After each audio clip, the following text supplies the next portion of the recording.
Before Tennessee men lost to Houston on Sunday, but after they beat Kentucky on Saturday, Tennessee suffered a tough loss.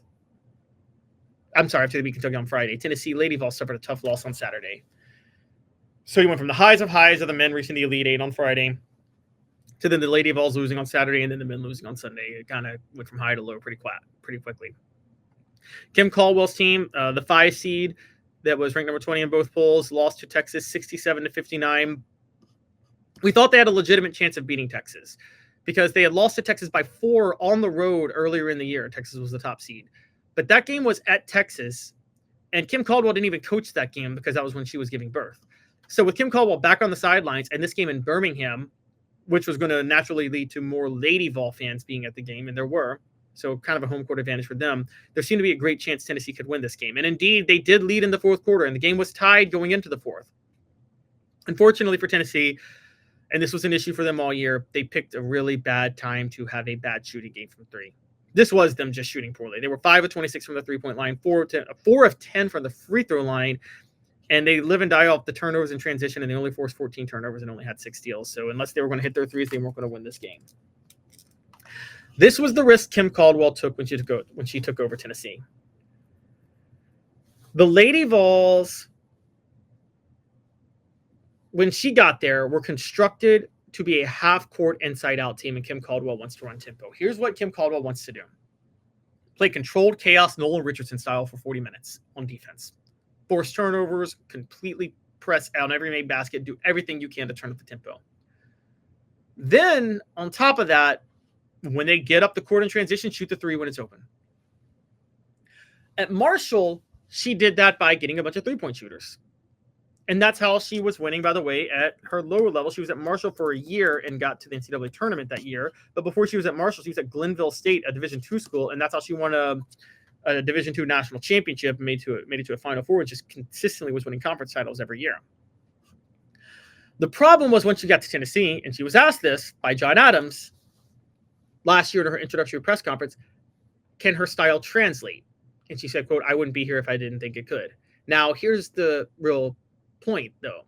To translate it, she had to add size to her shooting and her athleticism with her players. She was limited on what she could do in the transfer portal route because of just her first year at Tennessee and it not being a brand. So what did she do? She went and sacrificed shooting for the size. And her gamble, bank on it, because we're going to bank on it talking about Kim Caldwell's future. Her gamble was the size and the athleticism will allow Tennessee to play her style for the most part. The shooting may or may not be there, but she banked on the idea that the players will shoot much better than they were in previous years because by running the transition, they'll get more open looks. That happened, and it worked in their favor as Tennessee set an SEC record for three-pointers made this year, even though they weren't even in the top 100 of three-point percentage because they took so many. And it got them to the Sweet 16. But the next step for Kim Caldwell was always when her team can't play transition, can't force those turnovers, does she have shooters that can hit those shots? And if they're not hitting their shots, they're not going to win. And they're susceptible to cold shooting games because these aren't pure sharpshooters. And this time, they had a cold shooting game. So by not being able to force the turnovers and by shooting poorly from 3, they were naturally going to lose. Now, here's the good news for Tennessee. This was a massive overachievement to get to the Sweet 16. And what she did was incredible. And now the Lady Vols have the number 1 recruiting class for next year. Far and away the best recruiting class in basketball for next year, guys. Okay. They have the Paulden twins coming in next year. Okay. Which is Paldo twins, excuse me. Mia Paldo and Maya Paldo. 5-star and 4-star. You have Jada Civil, Lauren Hurst, a wing, Jada Civil, a guard, and Denia Prowl, a wing. Denia Prowl's a 5-star too. Paldo and Prowl are both sharpshooters, and they will have the size to, and Prowl will have the size to run this system. Civil's another sharpshooter. Hurst is another wing at 6'2". She's going to develop some, but she has the size at 6'2", and Maya Paldo also is a good shooter. So she's going for more shooters on the recruiting trail. So next year, she will have elite sharpshooters that are still athletic and the size to run this system. So bank on it. Kim Caldwell will have a national title caliber team every year from here on out as head coach of the Lady Vols. Bank on it.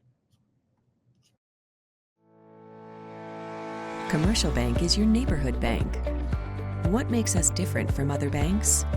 We understand that every customer has unique opportunities, challenges, and financial concerns. We don't expect you to fit into the same box as the next person or business. Whether it's purchasing a home, saving for your child's future, or planning for your next vacation, we're with you every step of the way to navigate life's big decisions. Commercial Bank. Life. That's right. Bank on it. Brought to you by Commercial Bank, member FDIC. Life made better. The Lady Vols will be national title contenders every single year for the rest of Kim Caldwell's prime of her career, given what she's building. So I'm going to say this. What was more impressive? Lady Vols making Sweet 16 or men making Elite 8? And then we'll say Lady Vols Sweet 16, Men's Vols Elite 8. You guys vote on that. I think a lot of people are going to say Lady Vols Sweet 16. But who would you say has a better future after that, Rick Barnes or Kim Caldwell? I will say this. I think Kim Caldwell has a better future than Rick Barnes, largely because Lady Vols are a better program. So it's just easier to recruit and be elite. I think Kim Caldwell did an incredible job her first year. And I think once she gets this recruiting class in, guys, this is going to be incredible. This is going to be a scary team to watch. Again, the only thing they need is more consistent shooting. If she can keep the size to turn up the tempo and still have elite shooting, Kim Caldwell's got a potential dynasty on her hands. And it is a complete departure, funny enough, ironically, from the Pat Summitt era. Because Pat Summitt's era was about defense and rebounding. That's what Kelly Harper ran. That's what Holly Woolard ran. It wasn't working anymore. Tennessee had fallen. They had slipped in recruiting those type of players to South Carolina, so they had to switch it up. UConn has obviously always been more guard-oriented with Gina Oriema. Kim Caldwell decided, let's play tempo. And she's determining she's going to play tempo better than anybody else in women's college basketball, guys. It's going to be incredible to watch. I think Kim Caldwell, unlike everybody else, just making the Sweet 16 was incredible. And the recruits she has coming in are going to be more impressive. And she may not be done with the transfer portal route. Kim Caldwell clearly had standards to try to make the Sweet 16 this year. Tennessee got back there. Again, Tennessee hasn't gotten past the Sweet 16 since 2016, ironically. So there's really nothing to be ashamed of with that. I think Kim Caldwell did everything she needs to do for this game. So the question, what's more impressive, Lady Vols making Sweet 16 or men making Elite 8? 86% say the Lady Vols making the Sweet 16.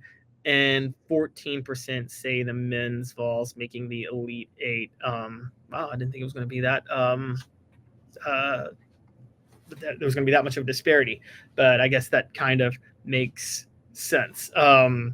So yeah, the Lady Vols have done an incredible job. That Sweet 16 run was very impressive. So the way it looks next year, I think Mia Paldo, is going to probably immediately start a point guard for the Lady Vols. She's that good. And Denia Apparel is probably going to immediately start on the wing for the Lady Vols. You're going to see those two start immediately next year.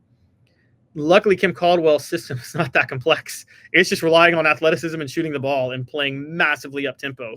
So when you take that into account, I mean, I fail to see any way that this team won't be back next year. On top of that, their best player, Talaysia Cooper, also back.